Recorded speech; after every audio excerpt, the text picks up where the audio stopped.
Money can buy happiness. Usap-usapan ngayon online ang bagong pag-aaral na nagsasabing sa halagang 130,000 pesos kada buwan ay maaari nang sumaya ang mga Pilipino. Tila tinawanan lang ito ng mga netizen na nagpaulan ng mga laugh reaction sa post, habang ang iba nagbahagi ng mas malalim na opinyon sa comment section. Ang buong kwento panuorin sa report ni Rose Babiera.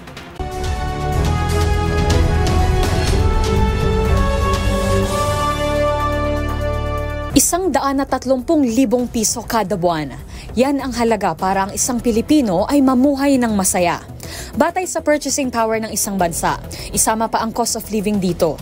Tinukoy ng isang consumer website na Expensivity kung ano ang halaga para ang isang tao sa isang partikular na bansa ay maging masaya. At batay nga rito, 130,000 per month ang presyo ng kaligayahan ng mga Pilipino. Halos parehas ito sa mga karatig nating bansa. Iba-iba naman ang naging reaksyon ng mga netizen dito. Marami ang natawa na ang isang pag-aaral katulad nito ay may eksaktong presyo para sa kaligayahan. Ngunit ang karamihan, hindi sang-ayon dito.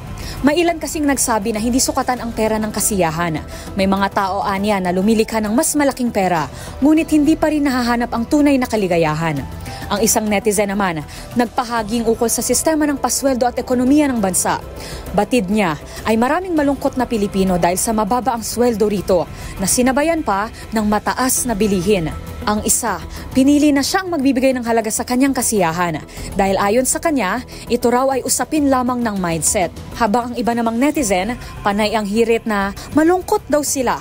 Tinutukoy na hindi sila kumikita ng ganito kalaking pera. Para sa MBC TV Network News, ito si Rose Babiera. Una sa Pilipinas, una sa Pilipino.